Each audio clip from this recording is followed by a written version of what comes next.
Bonjour à tous, à toutes.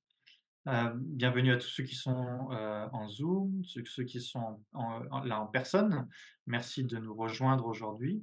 Donc je m'appelle, Joy et de la part des 84 000, je voudrais, souhaiter à tout le monde un joyeux, Choker Duchen.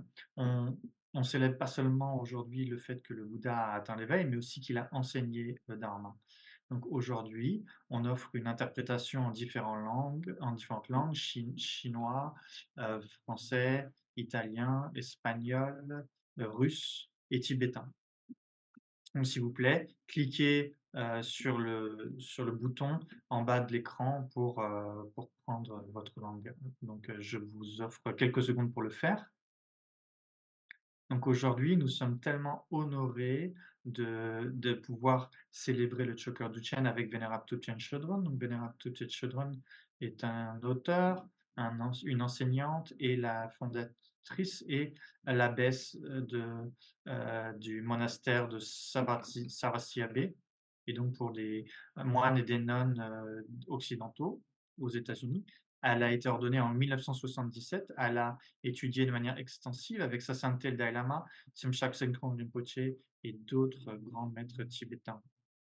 Elle a reçu la pleine ordination de Bhikshuni en 1986. Donc Vénérable Chaudron enseigne partout dans le monde et elle est reconnue pour son humour et son approche très compatissante. Elle est aussi engagée dans des dialogues interreligieux, aussi dans les prisons.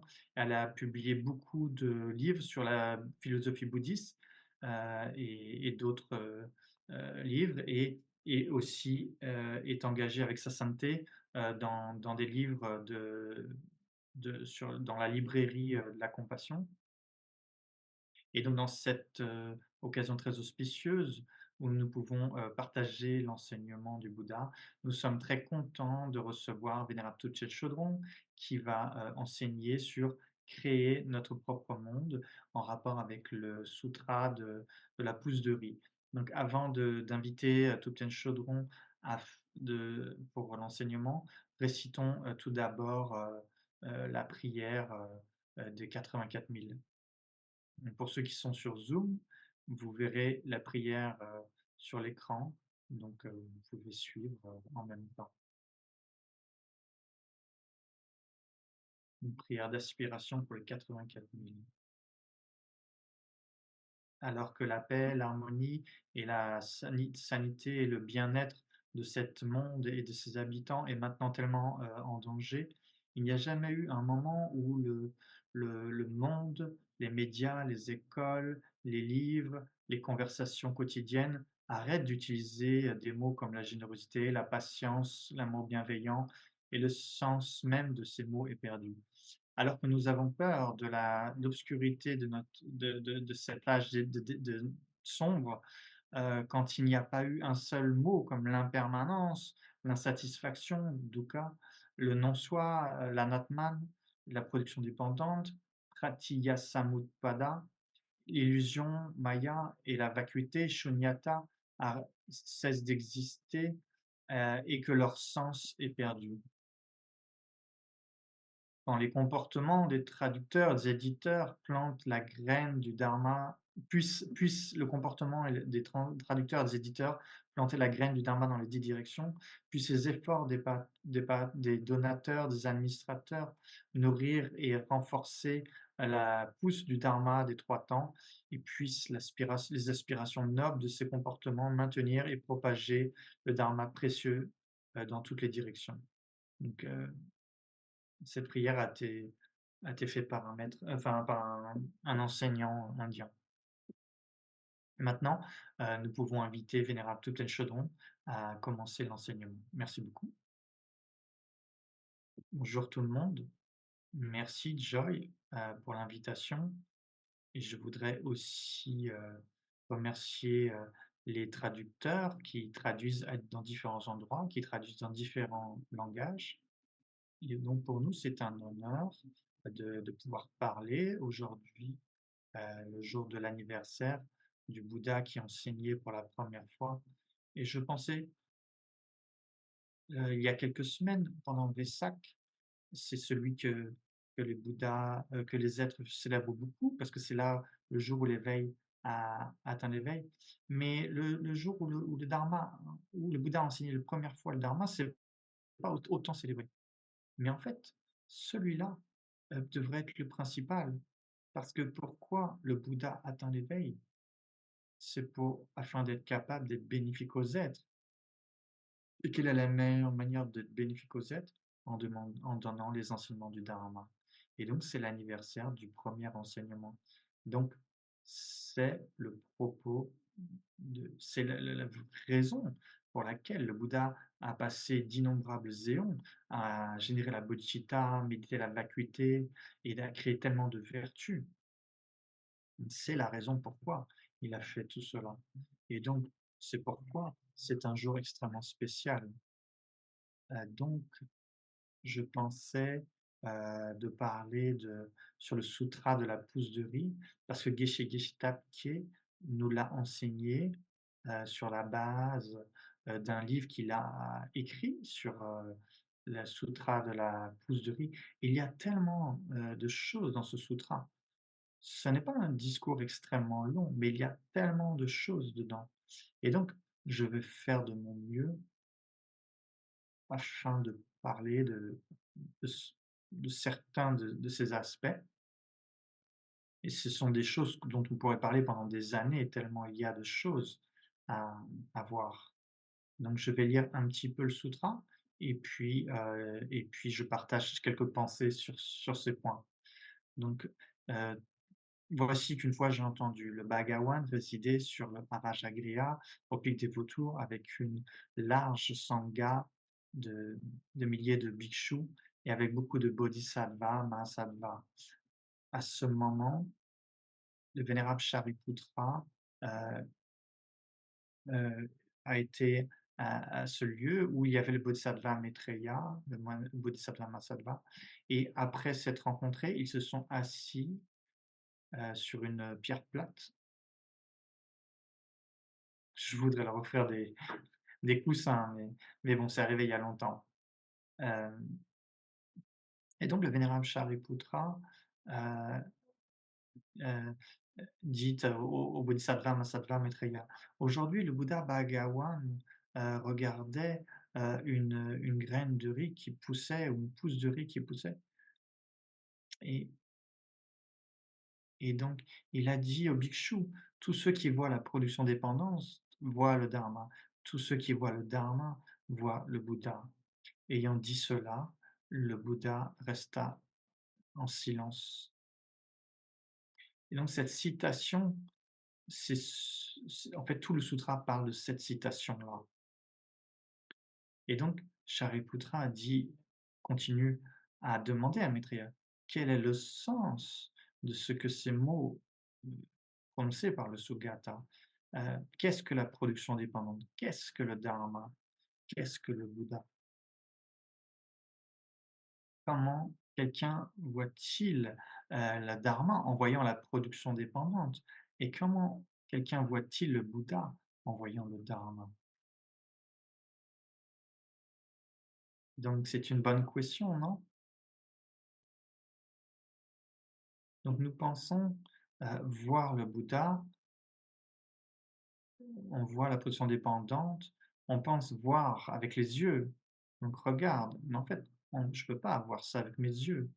Donc ici, peut-être voir, ça veut peut-être dire plus comprendre. Quand je comprends la production dépendante, je comprends le dharma. Et donc là, je me dis: «Mais comment ça? Et si je vois le dharma, je vois le Bouddha». Donc nous, quand on doit voir le Bouddha, on pense avec nos yeux, comme si le Bouddha allait apparaître en face de nous. Et donc il y a une histoire dans le Canon Pali où il y avait un vieux moine qui était en train de mourir et il a demandé il a dit: «J'ai jamais eu la chance de voir le Bouddha», parce que le Bouddha est venu et il a dit: «Oh, je j'ai jamais eu la chance de voir le Bouddha. Merci de venir me voir avant que je meure». Et le Bouddha a dit: «Mais tu es idiot, heu, mais voir le Bouddha ne veut pas dire voir, voir le Bouddha avec ses yeux. Voir le Bouddha veut dire votre réalisation intérieure. Quand vos réalisations sont le même que les réalisations du Bouddha.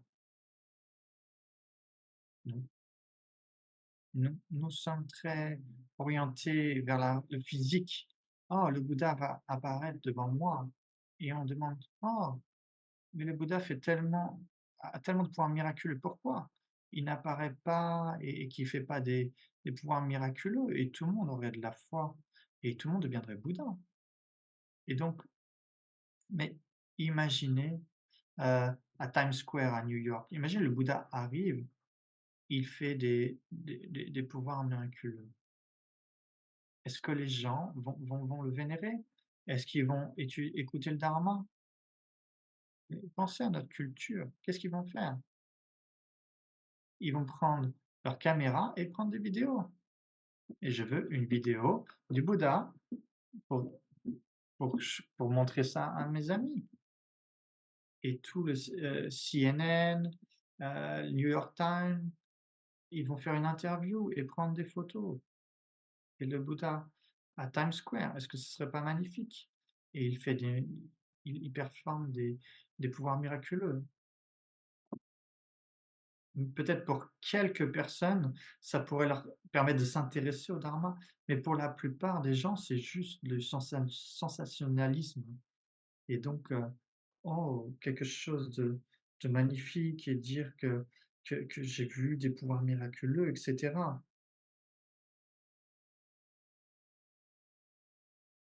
Et donc si notre foi doit être plus profonde que ça, si notre foi est juste basée sur des pouvoirs miraculeux et sur des choses impossibles, alors je ne sais pas pour vous, mais j'ai grandi en entend de la mer Rouge qui se partage en 2 et que tout le monde peut marcher.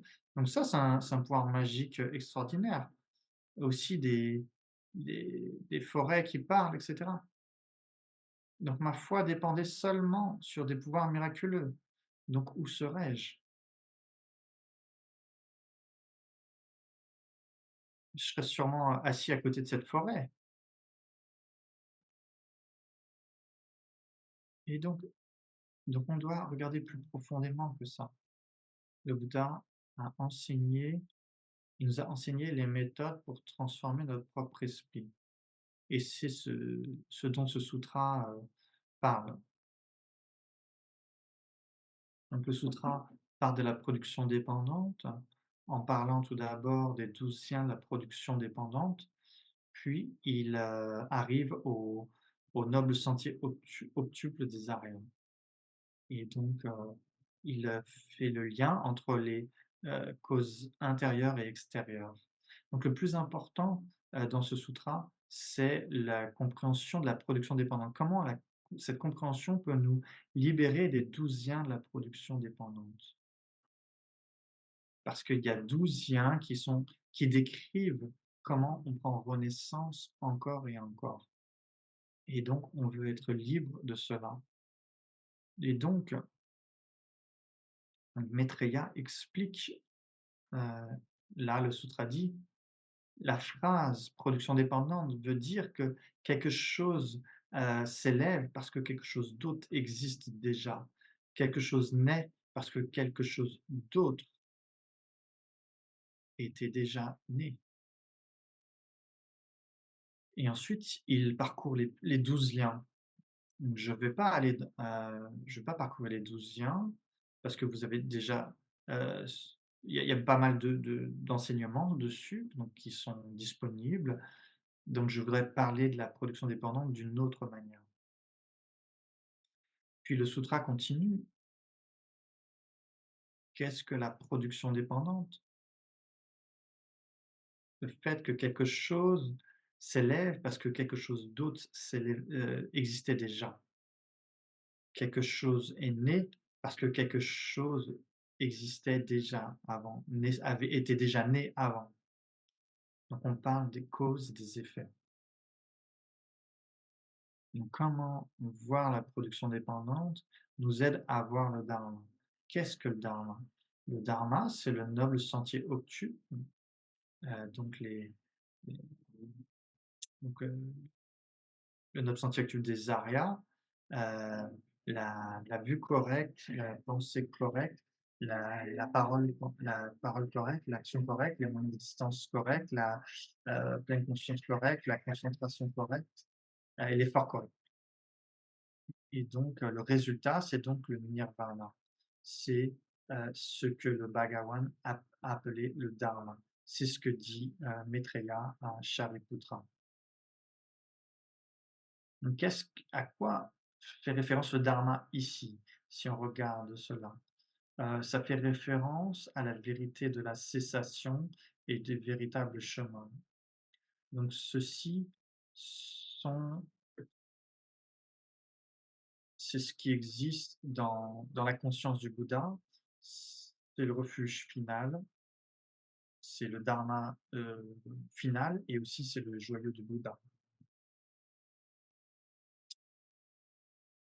Et donc on peut penser que le dharma véritable, c'est notre objet de refuge. C'est le véritable chemin qui consiste, heu, principalement, heu, de l'esprit qui comprend la vacuité, qui réalise la vacuité directement et là, on parle de la vacuité subtile, pas la vacuité grossière, mais le sens subtil de la vacuité en accord avec la vue prasangika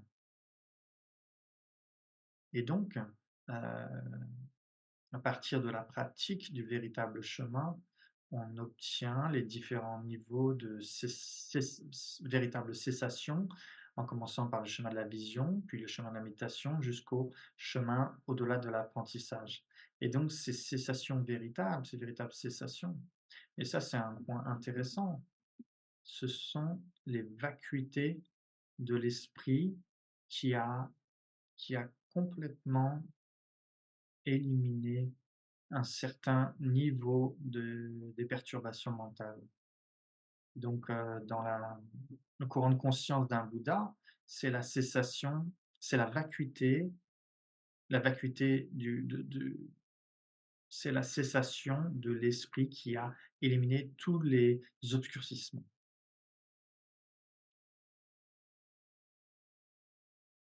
Et donc, ceci, c'est le dharma, c'est le refuge. Aussi, on parle du dharma en termes du dharma des réalisations et le dharma de la transmission. Le dharma de réalisation, c'est le véritable chemin et la véritable cessation, qui sont les 2 dernières des 4 nobles vérités, les 4 vérités des nobles, on pourrait dire, 4 vérités des Aryas et aussi le dharma, transmis. Donc le dharma transmis, ça fait référence pas seulement aux écritures, les textes écrits. Le dharma transmis, c'est le sens des mots. Donc le Bouddha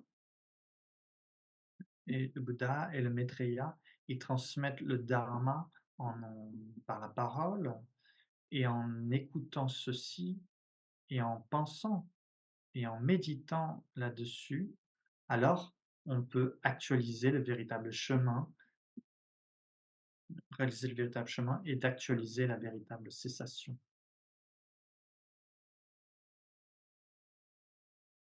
Donc pourquoi est-ce appelé la production dépendante? Donc le sutra dit: «C'est appelé la production dépendante parce que c'est causal et conditionnel» et donc on peut expliquer de manière condensée le sens de la production dépendante. Les résultats viennent de leurs conditions particulières. Que le Tathagata apparaisse ou pas, cette nature des phénomènes demeure. Cette véritable nature des phénomènes, la vacuité non changeante, la réalité, la vérité, ce qui est non erroné et qui n'est non trompeur.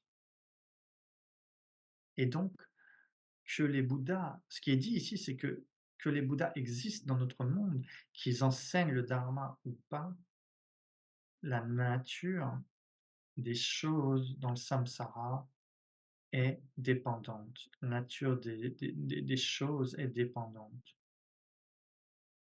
La nature de tous les phénomènes, est qu'ils sont toutes considérés comme des productions dépendantes. Ici, production, ça ne veut pas forcément dire produire, ça veut dire exister. Donc ça, on en parlera un peu plus par la suite. Et donc ce qui est intéressant ici, hem, les résultats viennent de leurs propres conditions, que le Bouddha existe ou non, et donc les causes et les effets fonctionnent dans tous les royaumes de notre vie, dans la physique, dans la biologie, dans la chimie et etc.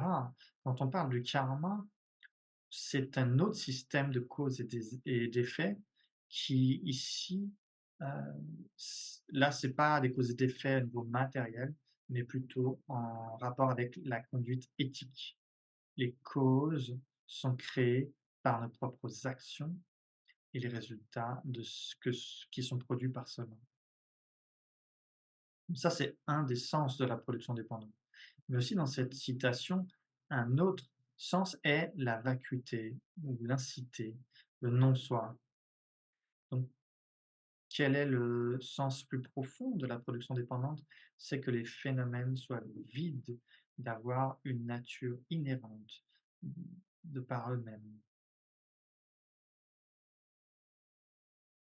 Donc revenons au sutra. Le sutra dit: «L'ignorance ne pense pas, je vais produire les formations karmiques».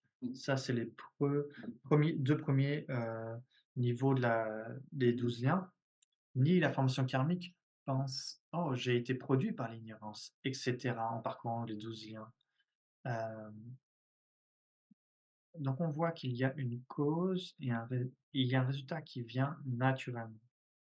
Il n'y a pas un créateur, il n'y a pas un manager divin, de l'univers qui, qui fait que l'ignorance produit des formations karmiques, qui fait que des formations karmiques, mènent au lien conscience.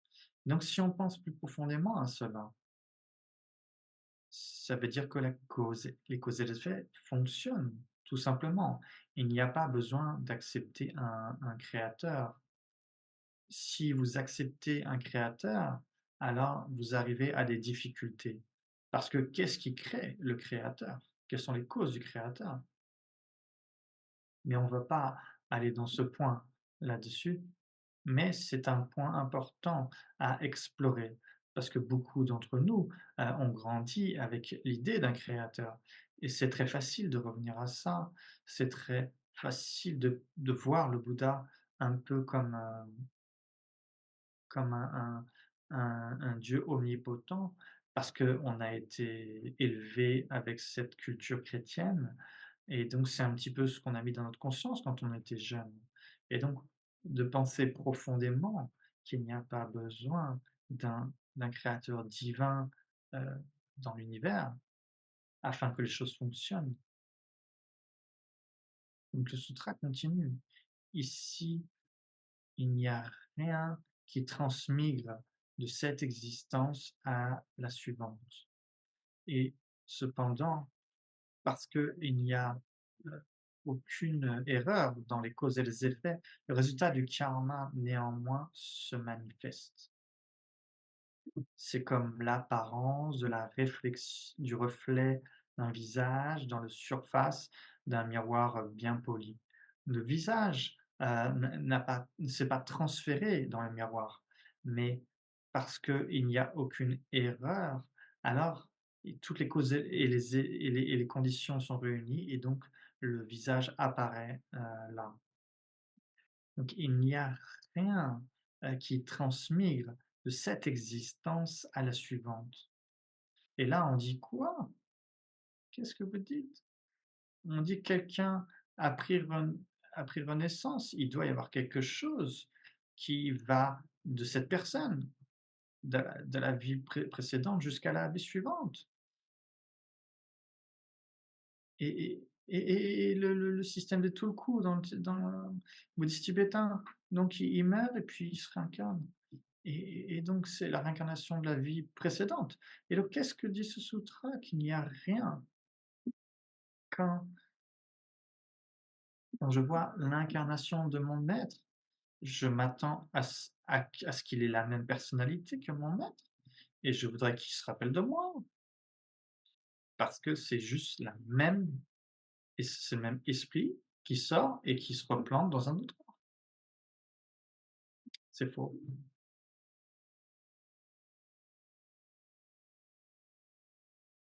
Donc cette manière de penser, suppose qu'il y a une âme permanente, un Atman, quelque chose de permanent, quel une essence qui est vraiment moi.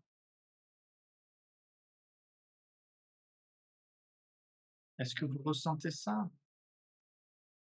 On ne comprend pas forcément, mais il y a un sentiment: «Je suis là, je suis ici, j'existe». Est-ce que parfois vous pensez: «Oh, j'existe seulement parce que les causes et conditions me permettent d'exister»? Essayez de penser à ça pendant un moment. J'existe seulement parce que les causes et conditions, pour que j'existe sont réunies. En dehors des causes et conditions, il n'y a aucun, il n'y a aucune essence permanente, aucune essence inhérente qui est l'essence du moi.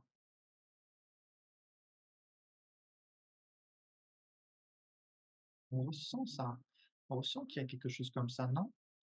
Et donc, c'est exactement ce à quoi, le Bouddha faisait référence. C'est ça qu'il réfutait quand il parlait du non-soi, qu'il y a quelque chose, une essence permanente, moi, indépendante, autonome, elle contrôle ma personnalité inhérente. Ça n'existe pas. Quelle est l'analogie que le Bouddha a donnée? Le reflet dans un miroir. Quand il y a un reflet, quand vous regardez dans le miroir le matin, vous regardez vos cheveux, votre maquillage, à quoi vous ressemblez. Il y a un visage dans ce miroir. Est-ce que ceci est un visage humain?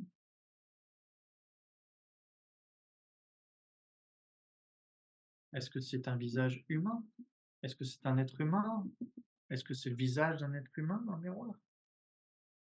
Non, c'est un reflet d'un visage. Le reflet n'est pas le visage.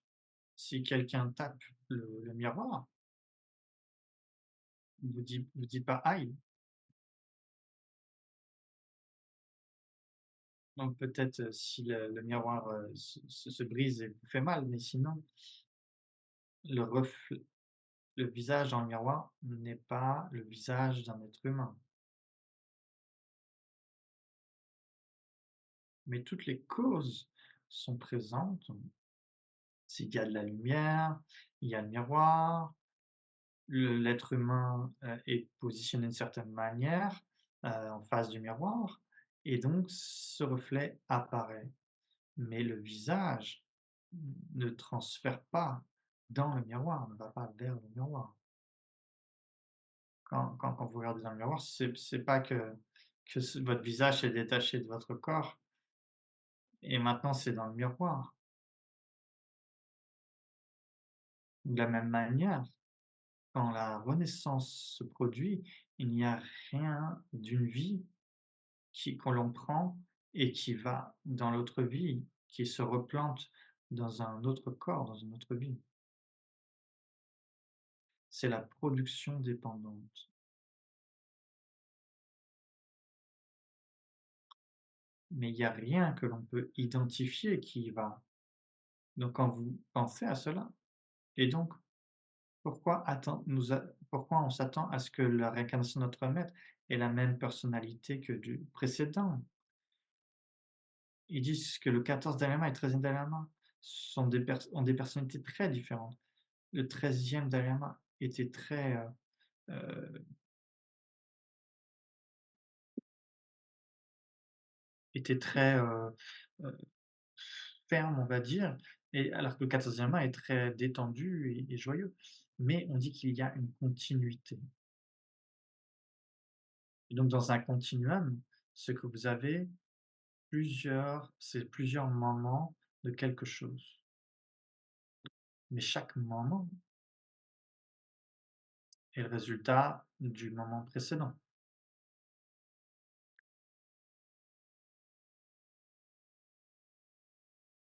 Donc ici, la compréhension de l'impermanence est assez importante. Sa sainteté utilise beaucoup cet exemple quand on parle de la différence entre l'impermanence subtile et l'impermanence grossière. On voit le soleil, se lève, on voit ça, c'est assez grossier, et plus tard, on voit le soleil qui se couche. Donc ça, c'est une impermanence assez grossière, c'est quelque chose qu'on peut voir, et quelque chose qui se produit puis qui disparaît. Donc ça, c'est l'impermanence grossière. Mais pour que l'impermanence grossière se produise, il faut que chaque chaque nanoseconde, à chaque nanoseconde, et on ne peut pas on peut pas définir un moment exact, mais chaque moment, chaque instant, les choses changent, et donc le soleil, à partir du moment où il se lève, à chaque moment change, graduellement change pour parcourir le ciel. Bon, en fait, c'est le la c'est la Terre qui tourne, mais mais que ce soit le te le la Terre qui tourne, le soleil qui bouge, le point, c'est que ça arrive à chaque nanoseconde, et l'accumulation, de tous ces petits moments, crée comme effet que nous, on puisse noter ce changement avec nos sens grossiers, et donc ainsi, on parle de d'impermanence grossière quand on voit le soleil qui se couche, le soir. Mais en réalité, c'est moment par moment que ceci produit,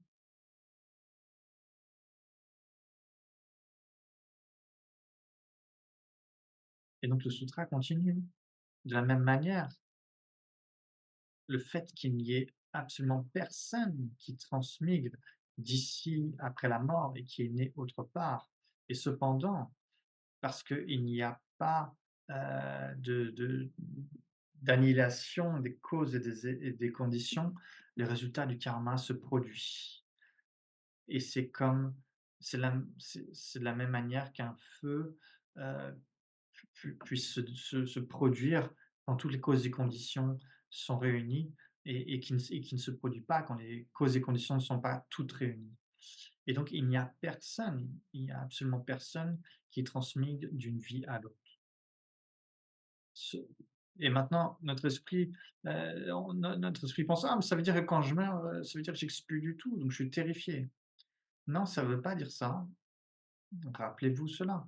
Il y a cette continuité, ce continuum qui transmigre. Mais le continuum n'est pas une chose, inhérente, solide et permanente. C'est quelque chose qui change d'instant en instant. Pourquoi ça change d'instant en instant? Parce que quand les causes se lèvent, alors le résultat peut se produire, et le résultat devient la cause du moment suivant, et ce moment de conscience devient donc la cause du moment de conscience suivant, et cetera.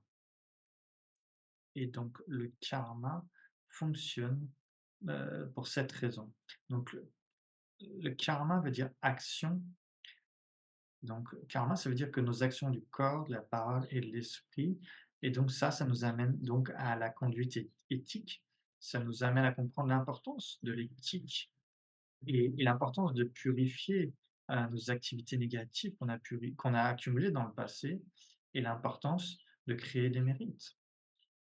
Parce que le mérite, c'est juste, poser des causes et conditions positives dans notre esprit. Les négativités, les actions négatives, ça pose d'autres types de causes et conditions dans notre esprit, et donc ces causes et conditions, les causes, Donc les karmas concrets, quand les conditions, complètes sont réunies dans la vie suivante, alors ce karma mûrit ou au moment de la mort, en dépend selon quelles sont les conditions qui sont là, ils vont activer, un de ces karmas et ce karma va nous propulser, nous jeter dans une autre naissance et on dit que la personne est née, mais il n'y a pas de personne qui est née. On dit la personne a pris renaissance, basé sur le fait qu'ils sont un continuum, du fait qu'il y ait un continuum de conscience, mais il n'y a pas de personne qui existe de manière inhérente qui renaît.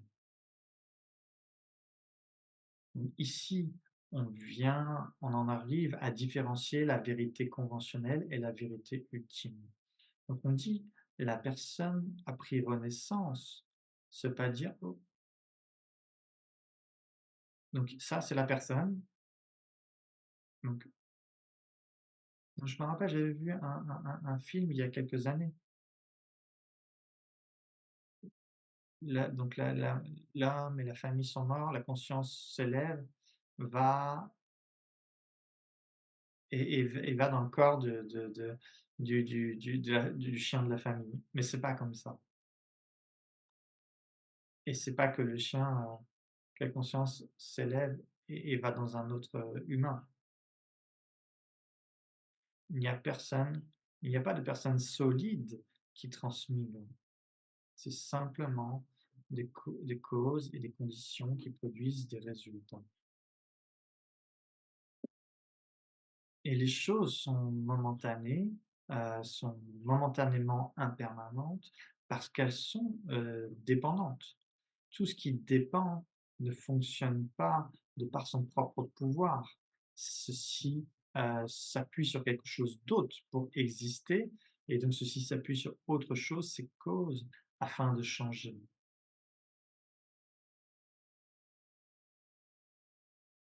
Donc dès que l'on dit, dépendant, ça signifie qu'il n'y a rien de permanent là. Il n'y a pas qui existe de manière inhérente comme étant l'objet. Donc la même c'est ça aussi pour le karma. Si on produit de la vertu, ça produira du bonheur. C'est pas comme si, on crée une cause positive, on parle de graines karmiques. Donc c'est pas comme s'il y avait une graine karma, quelque chose d'identifiable et de non changeant qui va dans ma conscience. Donc la graine change aussi d'instant en instant. C'est aussi quelque chose de dépendant. Ça a été créé par l'action. Donc l'action que l'on a fait dans le cadre d'une action vertueuse, ceci crée, la graine d'une action vertueuse qui, quand elle va rencontrer les conditions appropriées, va produire un résultat positif. Et c'est de la même manière quand on agit de manière destructive ou nuisible, ceci pose une graine dans le courant de conscience. Mais encore, ce n'est pas une graine qui existe de manière inhérente, qui est, comme clouée dans le courant de conscience. C'est un potentiel, c'est un potentiel, une potentialité qui peut produire un résultat, mais pas par soi-même. Il faut que cette potentialité rencontre d'autres conditions.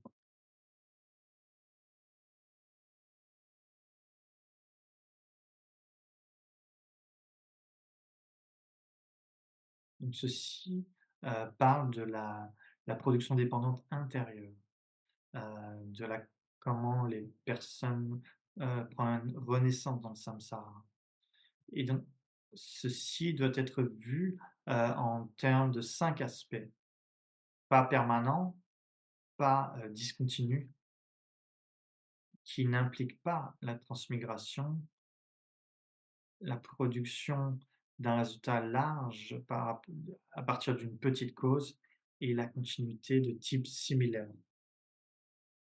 Donc le sutra parle de ces 5 qui décrivent, la production dépendante intérieure. Le sutra continue dit: «Comment ceci n'est-il pas permanent?» Ça veut dire impermanent, ça veut dire qu'il change d'instant en instant, dû à des causes et des conditions. Donc ce n'est pas permanent parce que les agrégats, finals à la mort sont une chose, mais ceux, au moment de la renaissance sont autre chose. Donc ce sont les les agrégats finals au moment de la mort ne sont pas les agrégats à la naissance. Cependant, seulement quand les agrégats finals au moment de la mort, seulement quand ils cessent, seulement à ce moment-là, les agrégats de la nouvelle naissance peuvent se produire. Et donc, les agrégats d'une vie, les agrégats physiques, l'agrégat de la forme, puis les agrégats, la sensation, discrimination, des facteurs composés et de la conscience, ces 4 sont, les agrégats mentaux. Donc on a donc, donc en fait, en réalité, c'est tout ce qui ne, dans le pour les facteurs composés, c'est tout ce qui inclut, ce qui n'est pas inclus dans les autres. Donc, les agrégats, dans une vie ne sont pas les mêmes que dans les agrégats de la vie suivante. Et donc c'est très clair quand on parle de notre corps, c'est le corps de cette vie meurt. Et dans le cas, de la renaissance où on reprend un autre corps, alors le corps de la vie suivante, se peut se produire. Ce n'est pas le même corps, c'est pas le même corps. En fait, avez-vous le même corps que celui que vous aviez à la naissance? Qu'est-ce que vous dites? Vous n'avez pas changé de corps, non? Est-ce que vous avez le même corps que celui que vous aviez quand à votre naissance? Non. Pourquoi? Quand vous êtes né, votre corps est commençait peut-être aussi petit que ça, avant la naissance, peut-être ce corps, puis ça a grandi. Quand vous êtes né, il était encore plus grand et donc il change et donc ensuite vous êtes devenu un adulte. C'est pas le même corps que celui que vous avez eu à la naissance. C'est un continuum de ce corps, n'est-ce pas? Mais c'est pas le même. Et en fait, on dit que toutes vos cellules ont changé. Je sais pas combien de temps ça prend. Quand on dit les cellules changent, ça veut pas dire que on parle pas de l'impermanence grossière seulement, ça parle aussi de l'impermanence subtile. Les cellules changent d'instant en instant. Certaines cellules, comme les cellules de la peau, sont complètement parties, on en a des nouvelles. D'autres, ils changent toujours d'instant en instant. Donc le corps de la vie suivante n'est pas le même corps, que celui de la vie d'avant. Et là, par contre, c'est même pas une continuité. Quand on parle du corps grossier que nous avons, c'est même pas une continuation de la vie, précédente. Parce que le corps de votre vie, précédente a peut-être été, brûlé dans la crémation. Donc,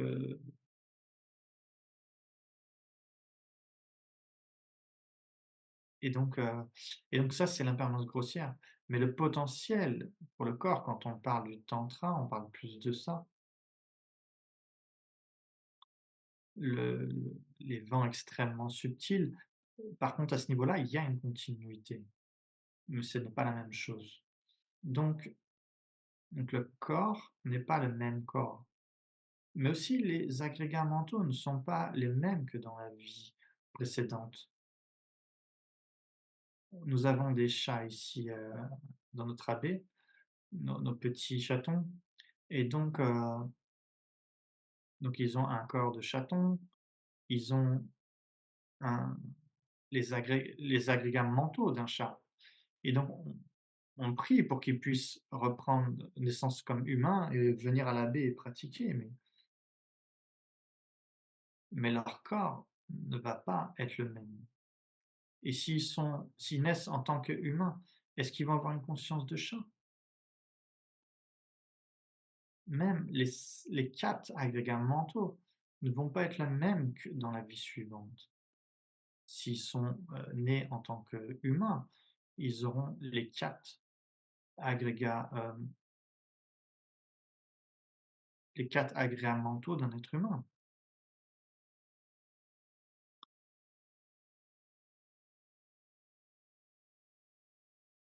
Donc encore, ce n'est pas la même chose, mais les causes influencent le résultat.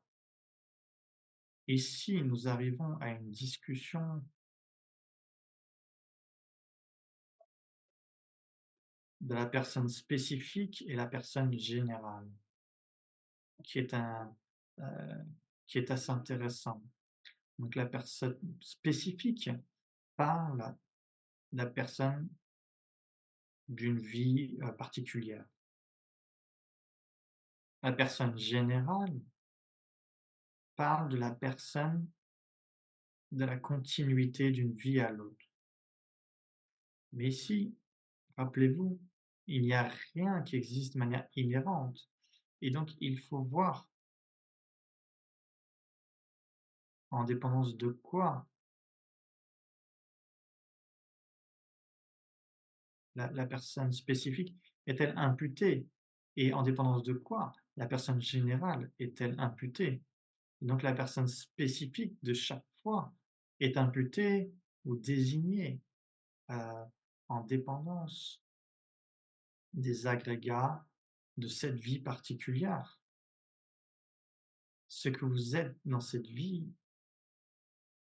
est imputé en dépendance du corps, et humain et des agrégats mentaux humains de cette vie-là.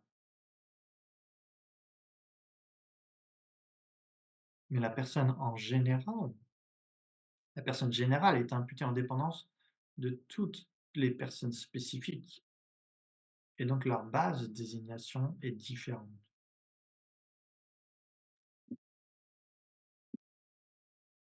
Et donc cette vie, je suis appelé Chödrön. Quand je meurs, Chödrön cesse.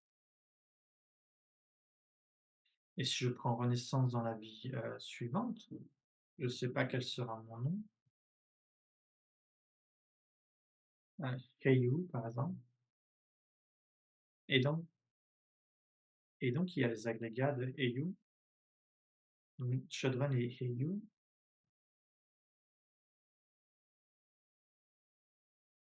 Ce serait bien d'avoir un nom un peu plus sympa que ça quand même, mais peu importe. On va dire vers Heiou. Chödrön et Heiou sont 2 personnes différentes. Ils sont imputés en dépendance de différents paires d'agrégats. Et donc, quand le Bouddha, il dit qu'il n'y a rien qui est transmis de là à là, ça veut dire qu'il y a différentes personnes, mais ils ne sont pas inhérents, ils sont pas différents de manière inhérente. Parce que Eiyu s'élève en dépendance de Chöd. Donc, quand on dit oh, quelqu'un a pris connaissance, on ne dit pas que la personne spécifique qui prend renaissance, que cette personne cesse et une autre personne spécifique prend renaissance. Mais on parle de la personne en général, qui est imputée en dépendance de toutes les personnes spécifiques. Et donc c'est pourquoi le Bouddha, dans beaucoup sutras, et particulièrement dans les histoires des Jataka, il disait, oh, dans cette vie, euh, j'étais telle et telle personne. Mais est-ce que ceci veut dire que le Bouddha était telle ou telle personne dans cette vie? Non, parce que le Bouddha, il n'est pas un Bouddha à ce moment-là, c'était un bodhisattva. Mais il y avait une continuité du jeu général. Et donc le Bouddha peut parler du passé, il peut parler du futur, mais encore, ce n'est pas quelque chose une personne qui existe de manière indépendante.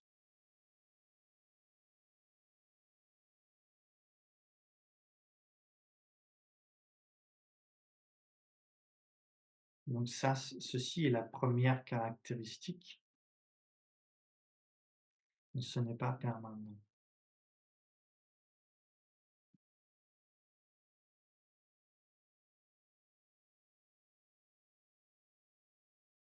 Donc la deuxième caractéristique, quand le Bouddha a dit: «Ce n'est pas ce n'est pas la même personne qui transmit»,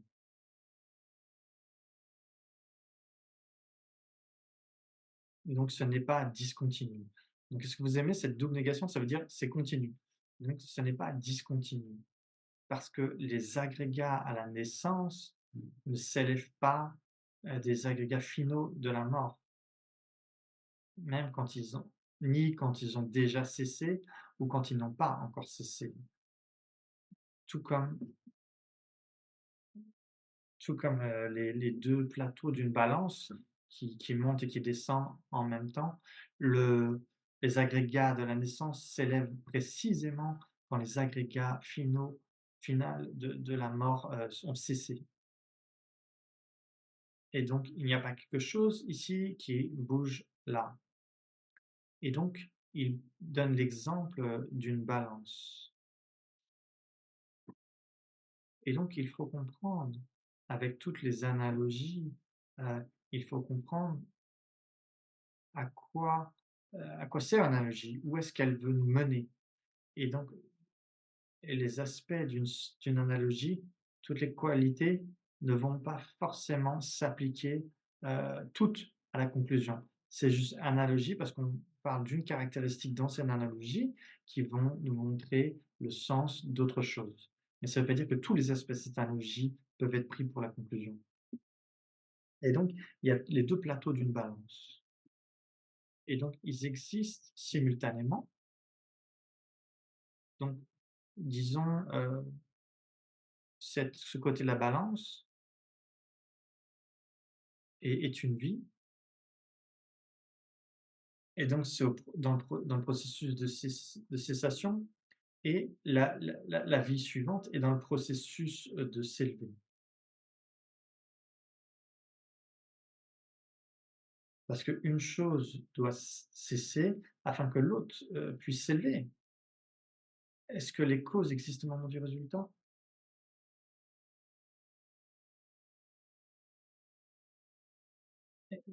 Réfléchissez, est-ce que les causes existent au moment du résultat? Votre corps a été causé par le sperme et l'ovule qui se sont réunis. Est-ce que ce sperme et cet ovule existent encore maintenant? Non, il n'existe plus. Quand la graine devient une pousse, la graine doit cesser afin que la pousse puisse s'élever,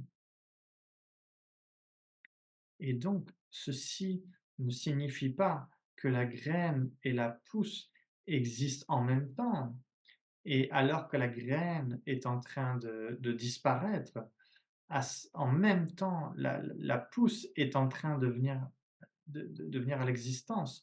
Parce que les causes et les effets ne peuvent pas exister en même temps. S'ils existaient en même temps, comment la cause pourrait produire l'effet? Ce serait impossible. Donc ce qui existe en même temps, la graine, c'est pour ça qu'on l'appelle, la graine de le sutra de la graine de riz. Donc la graine est dans le processus de cessation. Et dans le processus de cessation, ceci signifie que la graine change de moment en moment en moment, et va vers sa cessation. En même temps, en même temps que la graine est dans le processus de cessation, le résultat, la pousse ou la, enfin la pousse est dans le processus de production. Mais est-ce que la pousse existe à ce moment-là? Comment peut-on dire que la graine est dans le processus de cessation et que la pousse est en même temps dans le processus de production? Est-ce que ça veut dire qu'ils existent tous les 2 en même temps? Si c'était le cas, alors vous avez les causes et l'effet qui existent en même temps, et ce n'est pas le cas. Ce qui existe en même temps la graine présente est dans le processus de cessation. La la pousse future et la pousse future est imputée la la pousse future n'est pas désignée sur la base d'une pousse qui est déjà là et qui va se produire dans le futur. Donc la pousse future est désignée en dépendance de toutes les causes et conditions qui permettent à la pousse de se produire. Mais toutes les conditions ne sont pas encore complètement réunies. Les conditions sont dans le processus de se réunir, mais ils ne sont pas encore complètement réunis afin que la pousse apparaisse. Et donc, heu, la graine présence cesse en même temps que la pousse future, est en train de se produire. Donc c'est-à-dire, il y a une partie de la balance qui descend et en même temps l'autre partie de la balance qui monte. Et donc vous utilisez l'analogie des 2 plateaux, de la balance. Est-ce que ça veut dire que la graine, saute d'un plateau à l'autre et enfin vous avez la pousse? Non, non, la graine cesse, la pousse au moment suivant s'élève. La la pousse ne vient pas exister au dernier moment de la graine, sinon ils existeraient en même temps. Donc, le moment où l'un cesse, l'autre s'élève. Et donc, est-ce que vous pouvez trouver le moment exact où la graine a cessé et la pousse se produit? Donc non. Même si vous dites: «C'est entre cette nanoseconde et cette nanoseconde», au moment de ce moment, cette nanoseconde, le premier qui cesse et l'autre qui s'élève. Parce que vous pouvez Parce que cette nanoseconde a un début et a un milieu et a une fin. Donc quelle partie de la nanoseconde? Donc, où l'un a cessé et l'autre. Si vous cherchez un moment particulier, précis, vous ne pouvez pas le trouver. L'un qui cesse et l'autre s'élève. Quand vous réfléchissez vraiment à cela en profondeur, c'est assez incroyable. Ça va vraiment, à l'inverse de notre manière de voir le monde.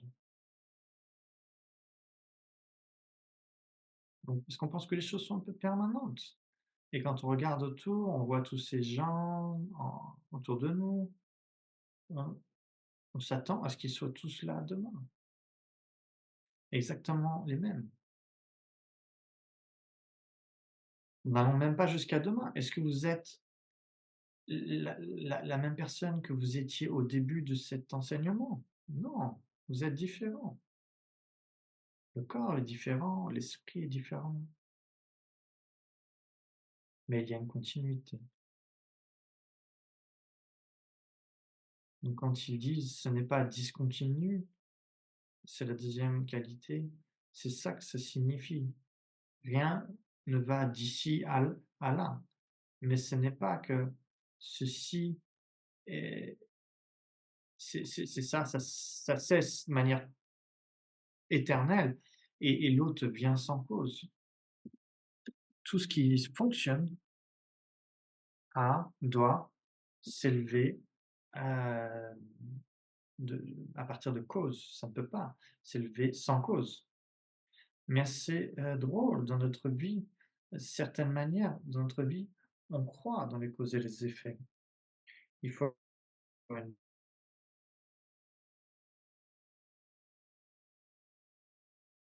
pour pas décevoir votre famille et donc il y a une série de causes et conditions et c'est comme ça qu'on vit notre vie, c'est comme ça qu'on fait des décisions.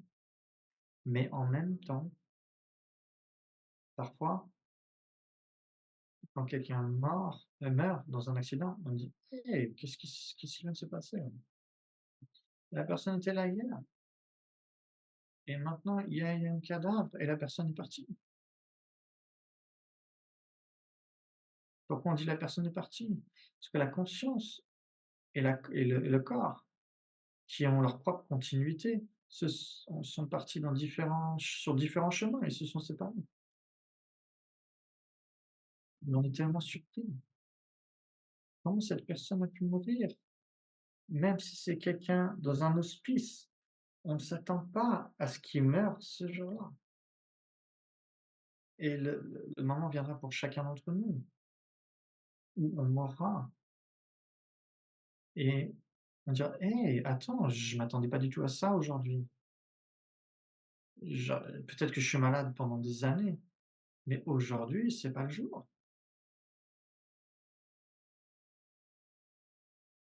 Et donc on voit qu'on peut avoir une conscience intellectuelle de l'impermanence, mais souvent on vit notre vie, on est choqué.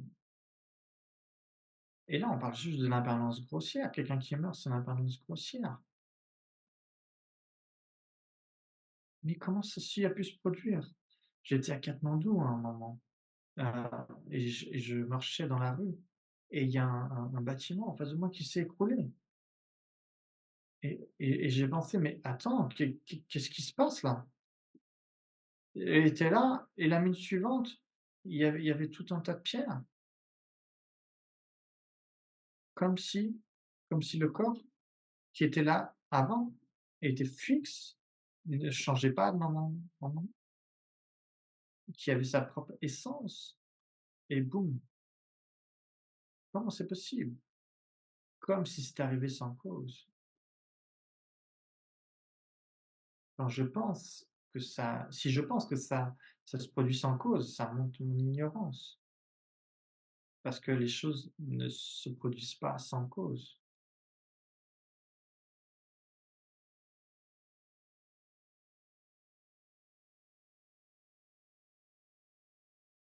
Donc pas permanent, pas discontinu. La troisième qualité n'implique pas une transmigration. Donc comment, on montre que d'aller d'une vie à l'autre n'implique pas une transmigration? Donc si transmigration, ça suppose qu'il y a une personne qui existe de manière inhérente, qu'on prend et qui va dans la vie suivante. Et la manière de réfuter cela, c'est que des personnes de différentes classes d'existence, hem, produisent leur, naissance, heu, dans une donc disons notre, notre, notre chat et nous-mêmes.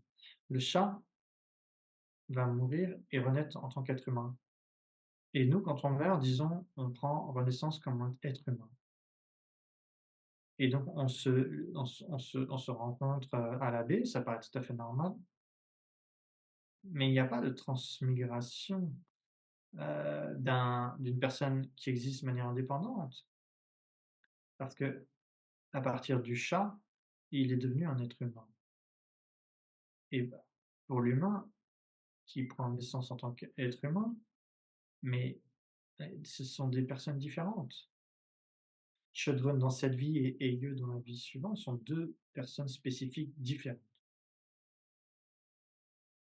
Donc ceci n'implique pas une transmigration d'un type d'âme et donc puis, ceci n'implique pas, heu, non, pardon, ça implique, la production d'un grand résultat à partir d'une petite cause. Donc qu'est-ce que cela veut dire? Donc le mûrissement d'un résultat immense, d'un grand résultat vient, d'avoir accompli une petite action et donc ceci, implique, la production d'un grand résultat à partir d'un petit résultat. Donc revenons à votre jardin. Vous plantez une petite graine et vous avez une grande plante. Quand vous regardez, par la fenêtre de la baie, nous avons des arbres énormes autour de nous dans la forêt et donc toutes ces arbres, donc la cause principale, c'était des petites graines, donc de quelque chose de petit, quelque chose de grand peut se produire. Est-ce que cet arbre était déjà présent dans la petite graine? Il y a des non-bouddhistes qui disent oui, l'arbre est dans la graine, il ne s'est juste pas encore manifesté. Mais si c'était le cas, alors on devrait être capable de couper la graine et de trouver l'arbre, mais ça va pas fonctionner. Si, si vous coupez la graine, en fait, ça va rien produire du tout. Vous allez juste détruire la graine, mais un large résultat ou un grand résultat peut venir d'une petite cause. Donc quand on parle du karma, on peut faire des petites actions qui peuvent produire des grands résultats. Et ceci fonctionne aussi bien pour les actions négatives qui peuvent produire des résultats très grands et malheureux, et des actions vertueuses qui peuvent produire des résultats de bonheur très grands. Quelque chose de grand peut produire quelque chose de petit peut produire quelque chose de grand. Je, je me dis, peut-être dans une vie passée, j'étais peut-être une mouche dans le chantable de mon maître et qu'il a récité des mantras. Il m'a soufflé dessus et, comme, et donc, et donc,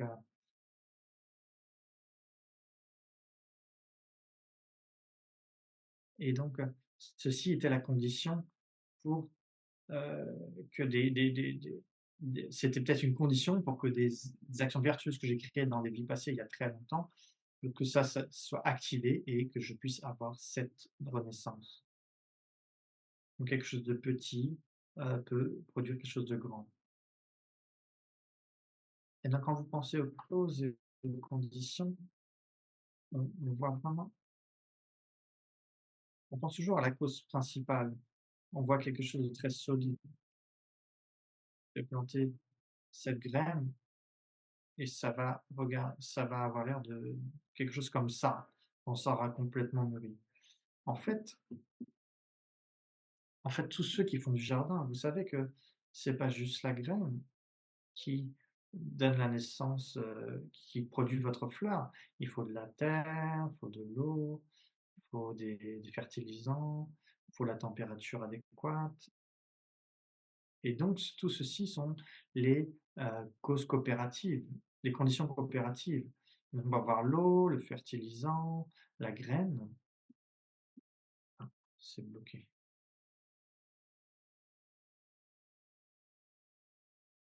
On pourrait avoir la graine, heu, dans en été par exemple, mais s'il y a pas d'eau, si c'est trop sec, alors ça va pas grandir. Donc les conditions influencent vraiment, heu,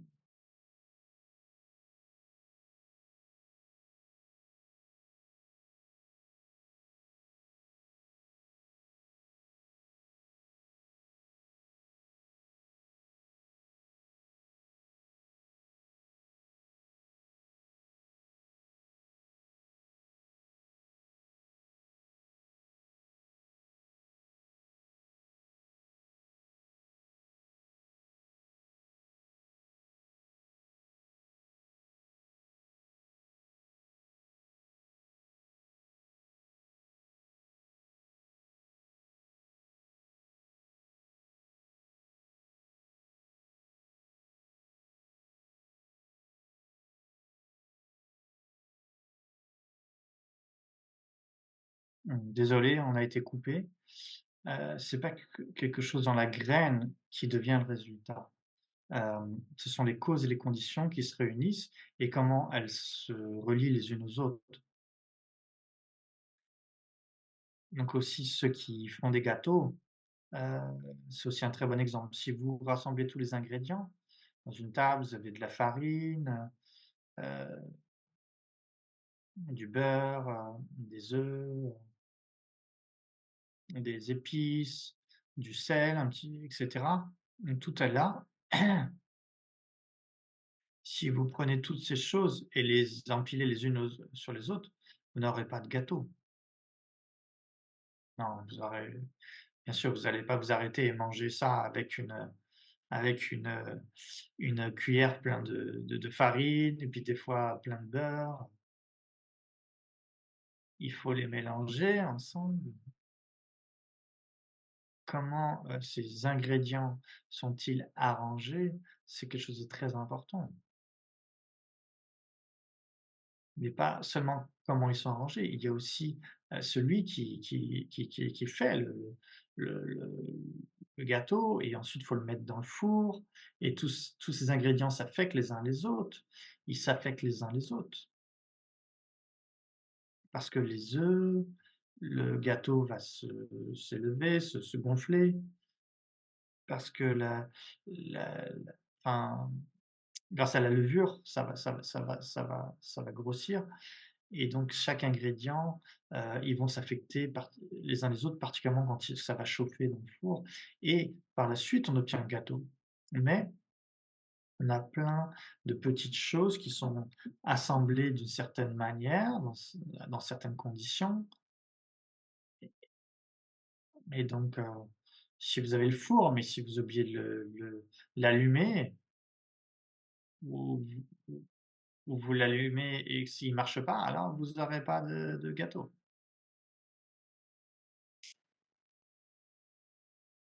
Donc c'est la production d'un résultat, d'un grand résultat à partir d'une petite cause et ça implique une continuité de type similaire.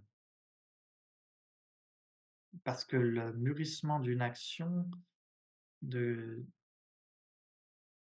du karma, heu, est expérimenté précisément en accord avec la cause créée précédemment.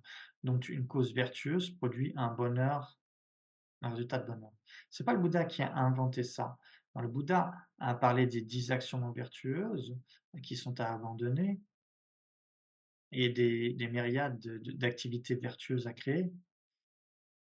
Il n'a n'a pas inventé tout cela. Dans les religions théistiques, il y a un créateur et le créateur fait les règles. C'est lui qui fait les règles. Il crée tout, donc il crée aussi les règles. Et si vous faites ça, vous serez puni. Dans le bouddhisme, il n'y a pas de créateur. Personne n'a créé les règles et personne n'inflige des punitions ni, n'octroie des récompenses. Mais le Bouddha, quand il a vu les êtres sensibles qui fait l'expérience du bonheur, il a recherché recherché à travers son omniscience, il pouvait voir quelles étaient les causes principales qui ont produit ce résultat. Et sur ces causes, il les a imputées comme étant vertueux. Quand les êtres sensibles faisaient l'expérience de souffrance, il a vu les actions variées qui ont produit la misère et donc il les a désignées comme non vertueux. Donc même quand on parle de vertu et de non-vertu, ils ne sont pas en soi, ils n'existent pas en soi de manière inhérente. Ils sont désignés en dépendance du résultat qu'ils produisent. Si une action produit du bonheur, alors on l'appelle vertu. Si une action produit la souffrance, on l'appelle non-vertu. Le Bouddha n'a pas créé cela. C'est la manière dont les choses fonctionnent. Si, si on plante des pâquerettes, on aura des pâquerettes. On n'aura pas un arbre, un cèdre. Quand vous plantez des graines de cèdre, quand la graine s'ouvre donc, et donc d'une graine de cèdre, vous aurez un cèdre, vous n'aurez pas des pâquerettes.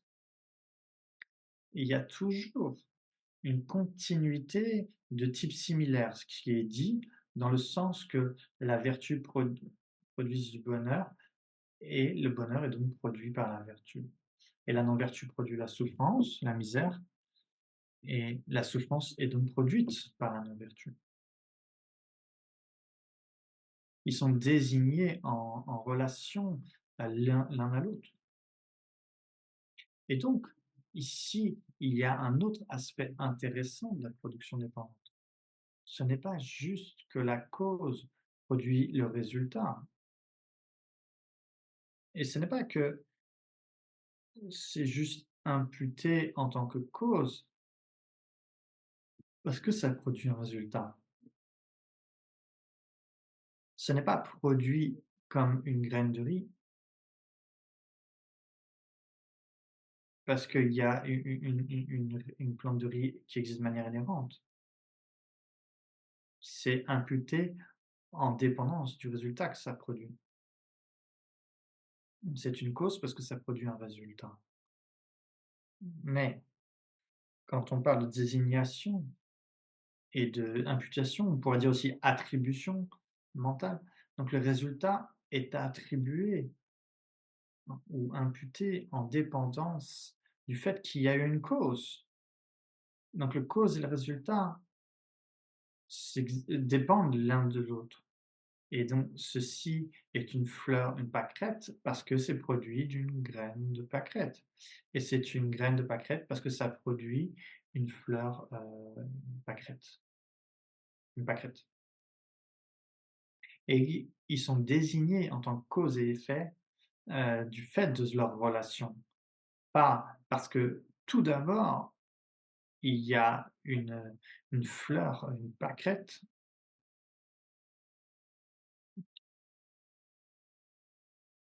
Non, pardon, donc je mélange les causes et les effets. Donc c'est pas que tout d'abord, il y a une graine de pâquerette et que cette petite chose-là va produire une pâquerette par elle-même. Elle est appelée, une graine de pâquerette parce qu'elle a le potentiel de produire, une fleur pâquerette, et c'est appelé une fleur pâquerette parce que ça vient d'une graine de pâquerette. Donc les causes et les effets sont, imputés mutuellement, sont désignés mutuellement ou attribués mutuellement. Et donc, lorsque l'on commence vraiment à réfléchir à au système de la désignation et comment les choses sont mutuellement, attribuées, imputées l'une en dépendance de l'autre, et donc ça c'est incroyable pour l'esprit. Donc, un autre exemple auquel je pense, c'est parce que tout le monde est tellement, concerné par l'économie. Si le taux d'intérêt, monte ou descend, ceci ça se produit, s'il y a une inflation, ceci se produit, s'il y a pas d'inflation, cela se produit, et donc on ressent que ceci en dépend de tout notre système économique, du fait d'avoir une monnaie. On pense qu'il y a cette, structure permanente qui, quelque part, on doit être là-dedans. Il faut avoir une certaine éducation, pour avoir un certain travail, pour avoir un certain montant d'argent, et il y a cette structure où vous devez vous mettre là-dedans. Mais si vous prenez un peu de recul, ce système économique est quelque chose d'inventé par l'être humain. Pensez à cela pendant une minute. Ce n'est pas que tout d'abord ceci existe, quelque chose comme un système économique qui existait, et il faut qu'on arrive à, comment dire, à s'accorder à cela. Donc, à la base, bon, il n'y a pas vraiment de début, mais dans des temps plus anciens, personne ne parlait de, donc, dans la préhistoire, sûrement, ils devaient parler de choses, mais ils parlaient pas d'intérêt, de taux d'intérêt, et cetera. Il y avait besoin de signer un contrat, et cetera. Si quelqu'un vous donne une pomme, par exemple, et que vous devez rendre une même pomme, et mais si on m'a donné une pomme, il faut donner peut-être, il faut y avoir des intérêts, donc donc peut-être avoir 2 pommes, un truc comme ça. Donc toute cette chose, les êtres humains l'ont inventée. N'est-ce pas incroyable? Et comment on se sent piégé par cela?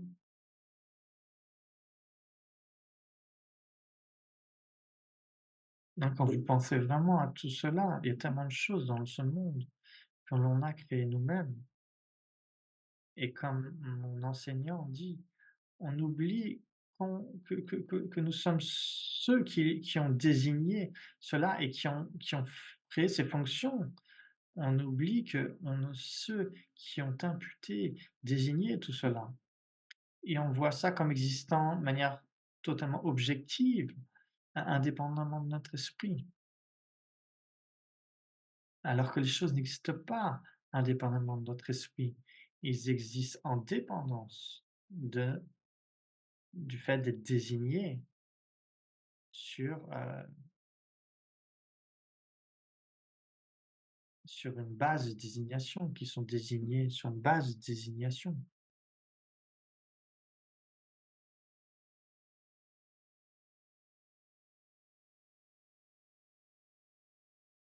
Donc maintenant je vais aller un peu vite. Il y a tellement de choses à parler, hein. Je vous ai dit, on pourrait faire plusieurs années sur ce sutra. Donc le sutra dit maintenant, qu'est-ce que le dharma? Le dharma, c'est le noble sentier octuple des êtres nobles, donc la vue correcte, la parole, l'action, le moyen d'existence juste, la concentration, la pleine conscience, c'est l'effort. Et donc, ceci combiné produisent le résultat, le nirvana. C'est ce que le Bouddha a appelé, désigné le Dharma.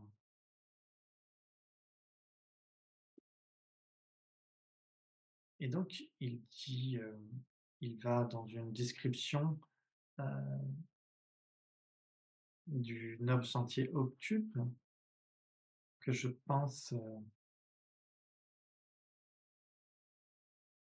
que les fichiers dans mon ordinateur vont naturellement vers la page suivante. Mais en fait, ça va en arrière et il faut que je retrouve encore où on était. Donc, le noble sentier octuple. Donc ici, on pense souvent, en termes de la tradition pali. La tradition pali a décrit ceci dans la dans ses sutras, mais Maitreya, dans son texte «La différenciation du milieu et des extrêmes», heu, dit: «Celui qui réalise, celui qui vous fait comprendre les 3 facteurs qui permettent aux autres, de créer la foi et ah pardon, j'ai pas pu tout traduire.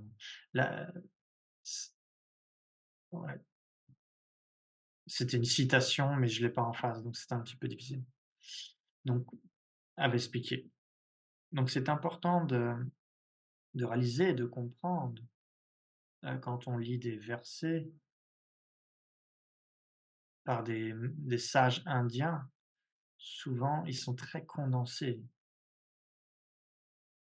Donc certains d'entre eux sont juste des listes où ils expriment quelque chose, mais juste avec quelques mots et ils ont fait ça en supposant que beaucoup de gens écriraient des commentaires et révélaient cela. Donc si vous asseyez et vous lisez, beaucoup de ces textes anciens, comme ce verset qui a été cité, vous ne comprendrez pas, le Nobshantyaktup. Donc c'est pour ça que vous avez besoin d'une explication. Donc ces versets étaient, écrits de cette manière. Donc la première ligne: «Celui qui réalise complètement», ça fait référence à la vue correcte. Qu'est-ce que la vue correcte? Ça réalise en méditation subséquente, dans la période subséquente à la méditation, c'est ce qui réalise les 4 9 vérités qui ont été réalisées en équilibre méditatif. Donc pendant l'équilibre méditatif, c'est quand vous avez votre première re compréhension correcte des 4 9 vérités. Qu'est-ce que vous comprenez pendant cet équilibre méditatif? Que toutes les 4 9 vérités sont vides d'existence inhérente. Donc quand vous sortez de cette méditation, de cet équilibre méditatif, alors une autre type de conscience commence à fonctionner. Parce que pendant cet équilibre méditatif, il n'y a pas d'esprit conceptuel, c'est juste une perception directe de la vacuité. Il n'y a pas d'apparence de phénomène conventionnel. Quand vous sortez de cette, méditation, alors vous vivez votre vie et il y a toutes ces choses autour de vous qui apparaissent. Mais à ce moment-là: «Oh, maintenant j'ai réalisé la vacuité». Quand vous êtes en méditation, il n'y a pas de pensée: «Oh là, je réalise la vacuité. Oh, c'est fantastique. Oh, maintenant je l'ai». Il n'y a pas de pensée comme ça à ce moment-là. C'est seulement quand vous sortez de la méditation. Donc donc ça réalise au moment de l'atteinte subséquente, la compréhension correcte des 4 nobles vérités et et et donc la compréhension correcte qu'ils sont vides, et que c'est ça qui a été réalisé pendant l'équilibre méditatif et donc la deuxième ligne du verset de Maitreya: «Ce qui vous fait comprendre», donc ça parle de 2 point, du noble sentier octuple, l'intention correcte ou la pensée correcte. C'est l'intention correcte qui veut expliquer correctement la vue du non-soi qui a été réalisée pendant la méditation. Donc vous contentez pas juste de réaliser la vacuité, vous voulez l'exprimer, vous voulez enseigner aux autres cette vue. Et donc ceci implique d'avoir l'intention correcte du donc du point de vue du Mahayana, ça implique d'avoir, généré la bodhicitta. Vous avez la grande compassion qui est une des causes de la bodhicitta et maintenant, en dépendance de votre aspiration d'atteindre l'éveil complet, afin que vous puissiez, de manière efficace, être bénéfique aux autres et de les guider à la libération eux-mêmes. Vous devez, correctement appliquer, l'enseignement. Donc c'est la deuxième, c'est l'intention correcte. Puis ensuite, les 3 facteurs qui permettent aux autres de développer la confiance. Donc la confiance, quelque chose de très important, non? Quels sont ces 3 facteurs? La parole correcte, l'action correcte et les moyens d'existence justes. La parole juste, c'est-à-dire qu'on dit la vérité, on parle à un moment approprié, d'une manière appropriée. On n'utilise pas la parole pour, créer de la disharmonie entre les gens, on n'insulte pas les gens, on ne parle pas de manière frivole et donc quand on a ce type de parole, alors les gens peuvent croire, avoir confiance en ce qu'on dit. On a une situation politique aux États-Unis maintenant et donc ça devient très difficile pour que les gens fassent confiance à la parole d'un des candidats. Parce que tellement souvent, c'est pas forcément correct. Souvent, il y a des mensonges. Donc on encourage, la confiance et si vous voulez être bénéfique aux autres, ils ont besoin de vous faire confiance. S'ils ne vous font pas confiance, vous ne pouvez pas leur être bénéfique. Donc la parole correcte fait cela. L'action correcte aussi, crée de la confiance. Parce qu'on ne tue pas, on ne nuit pas aux autres physiquement. On ne vole pas leurs possessions, on leur prive pas de ce dont ils ont besoin pour être vivants. On n'utilise pas, la sexualité de manière erronée, heu en faisant des ch en par exemple en créant de la maladie, ou en utilisant les autres comme des objets et en nuisant à leurs, sentiments. Donc on ne fait pas les actions non vertueuses, mais on fait l'opposé et ceci crée de la confiance et le moyen d'existence juste pour les laïcs, ce serait d'avoir un travail, d'être payé pour ce que vous avez fait et donc si vous avez un travail, vous devez, pointer, même si pas pointer, mais vous devez, marquer, votre temps. Alors il y a une tendance à peut-être à mentir un peu. Je suis arrivé 15 minutes plus tard, mais en fait, je suis arrivé, et je suis resté 15 minutes, plus longtemps. Alors en fait, c'est le contraire. et du coup, je suis payé pour 1 heure de plus. Donc ça, c'est une manière de vivre erronée, moyen d'existence injuste. Donc ça, c'est empoisonnant. Ça détruit, la vie.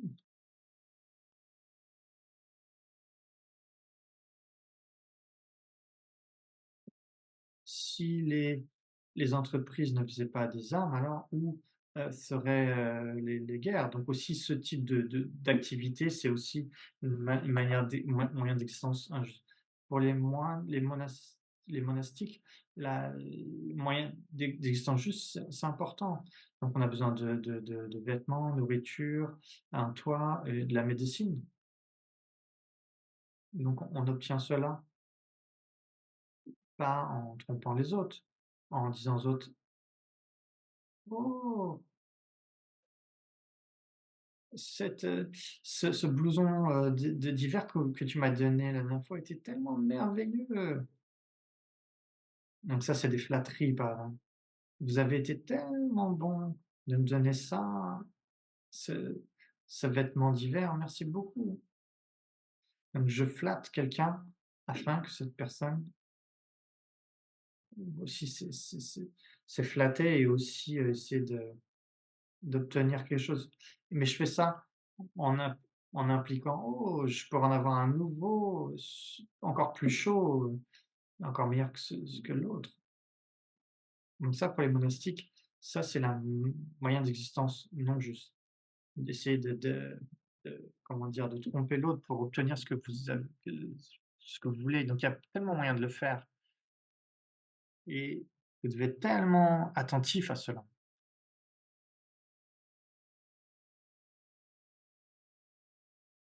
Donc bon, je vais pas aller trop là-dessus, mais et éviter aussi une autre ma de un autre moyen d'existence injuste. Par exemple, vous offrez quelque chose, un petit cadeau, donc mais vous espérez, un quelque chose de plus grand. Vous offrez un petit cadeau, mais afin qu'il vous en offre un plus grand. C'est très facile de faire ça, non? Je vous offre ce petit un petit bonbon. Donc vous pourrez me guider à ce blouson d'hiver.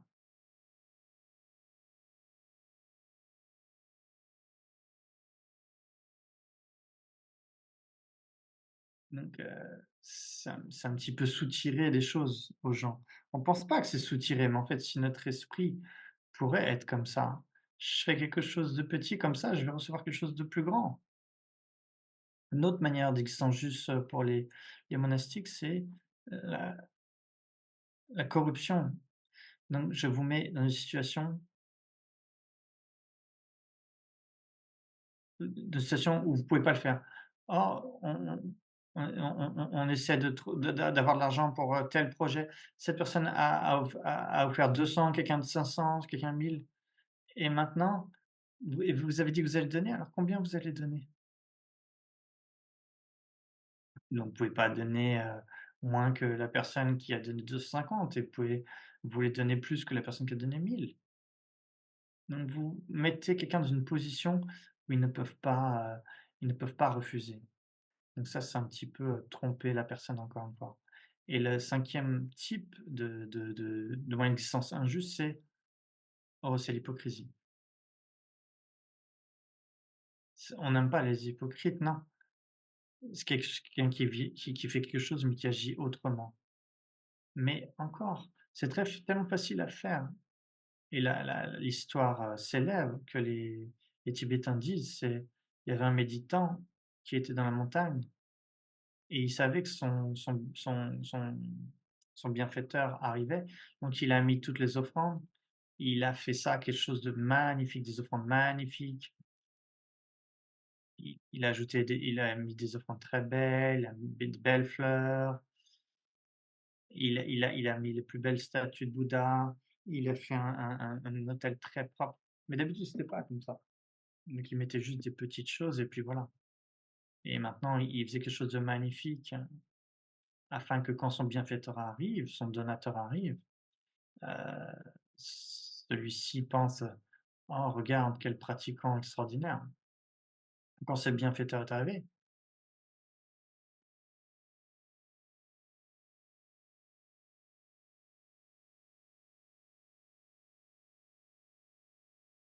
Donc, il regardait si le donateur arrive et puis il commence à s'asseoir dans la en méditation afin que quand le bienfaiteur arrive et en pensant qu'est-ce qu'il fait? «Oh j'étais en méditation profonde» et le bienfaiteur sera ainsi très impressionné. «Regardez cet hôtel magnifique, hem, donc c'est un vrai pratiquant. Je vais créer tellement de mérite et donc je vais lui donner, un blouson d'hiver, des livres aussi et aussi un sac de couchage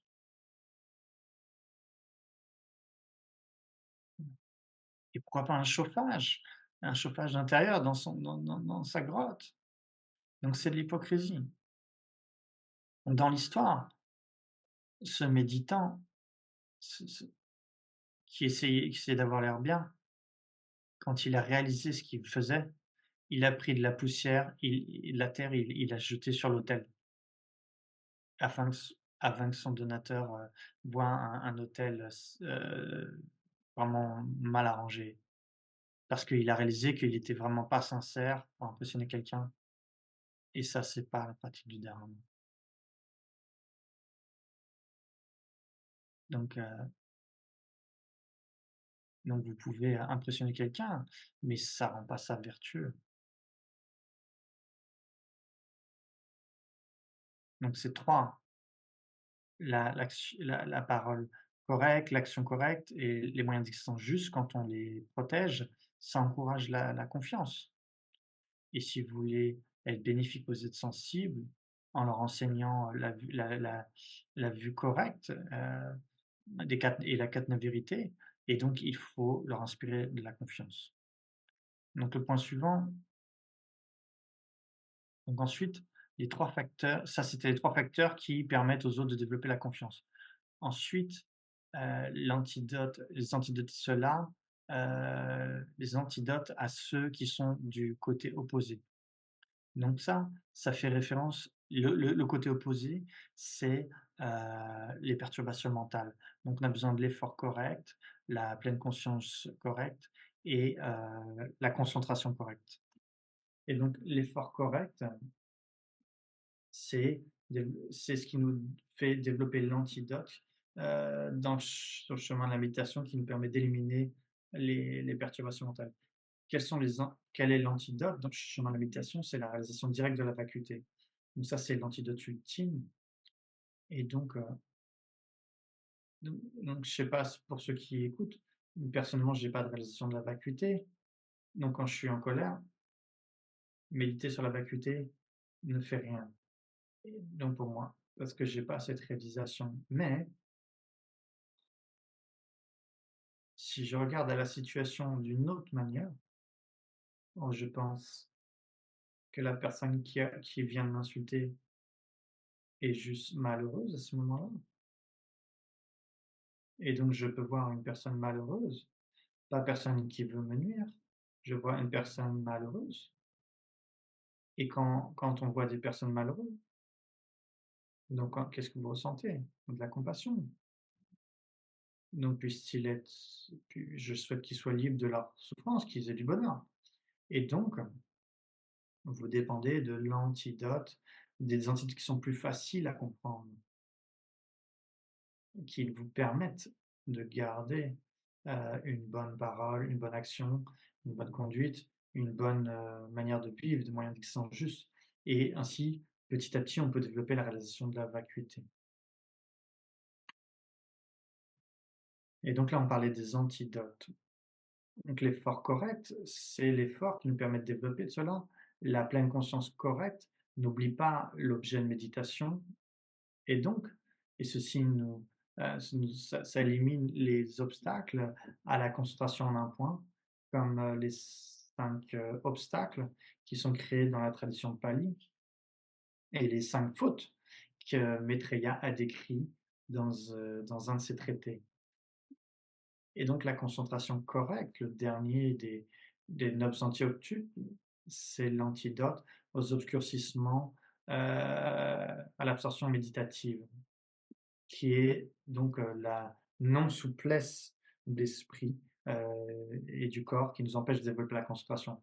Quand on se rapproche du shamatha, quand on est proche du généré shamatha, il peut y avoir encore une certaine manque de souplesse dans l'esprit. Vous pouvez pas lui faire tout ce que vous voulez à votre esprit. Donc la concentration est un antidote à cela et tout ceci, réuni, alors nous en arrivons à la dernière ligne, de ce verset qui dit: «Ceux-ci sont les 8 facteurs du chemin» et donc avec cela, j'étais 15 minutes au-delà du temps, car je devais laisser de la place pour des questions et réponses et donc je n'ai pas fait cela. Je n'ai pas fini tout ce que je voulais faire, donc on doit accepter, cela.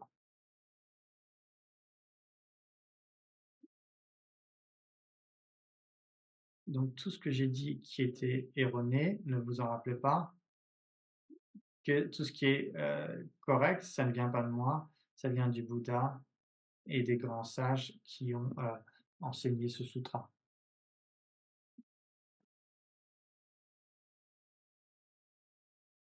Merci beaucoup, Vénéral, pour votre, magnifique enseignement.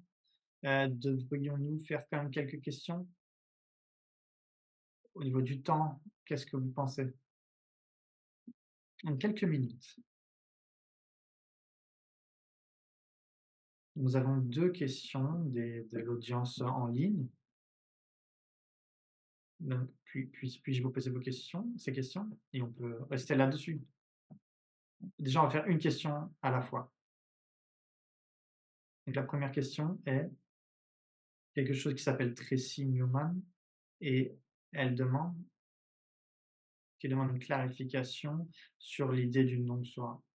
Tracy Newman demande: «S'il n'y a pas de soi, comment les enfants, jeunes peuvent se rappeler des vies passées?» Il y a beaucoup de cas documentés qui se rappelaient de vies passées et et apparemment leur mémoire était correcte.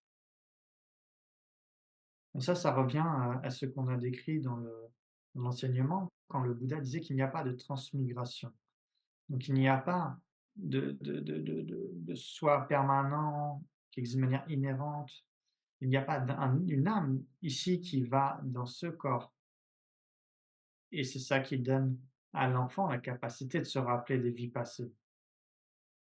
Mais il y a le continuum qui existe et sur ce continuum, vous avez les graines des événements qui se sont produits dans la vie passée et quand l'enfant est dans cette vie, si ces graines se mûrissent, alors ils peuvent avoir ces mémoires.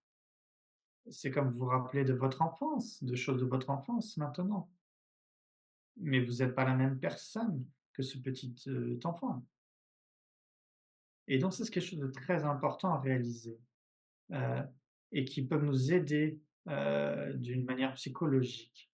Si vous avez été abusé en tant qu'enfant, de vous rappeler qui vous êtes maintenant n'est pas exactement la même personne que cet enfant. Si vous avez créé un crime ou quelque chose de vraiment terrible, vous n'êtes plus exactement la même personne qui a fait ça. Ça ne veut pas dire que je peux créer des négativités et ne pas faire l'expérience du résultat, parce qu'il y a une continuité de tout, chaque, moment changeant, il y a une continuité, mais il n'y a pas de personne, véritable là-dedans. Et ensuite, la dernière question, ça vient d'Isabelle Chouina. Elle demande,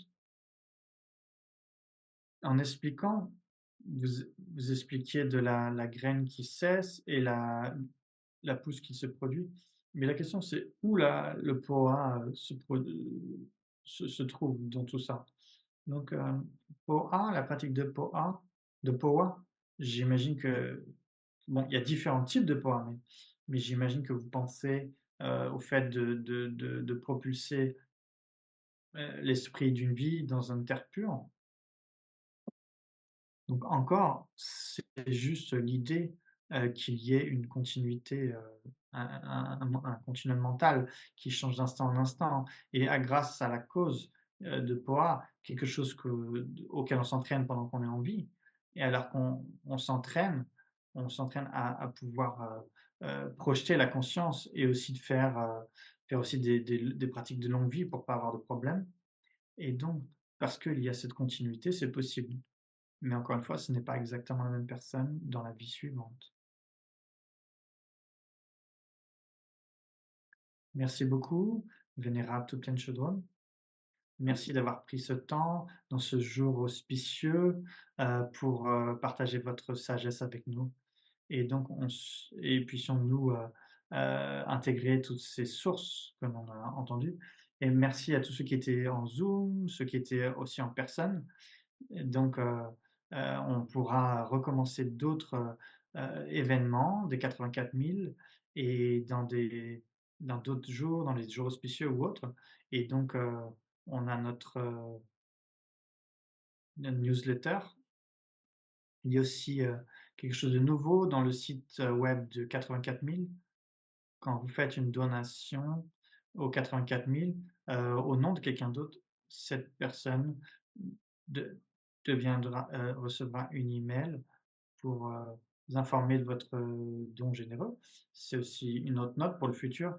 Aussi, merci à vous tous, et on espère de vous voir encore. Merci beaucoup, vénérable.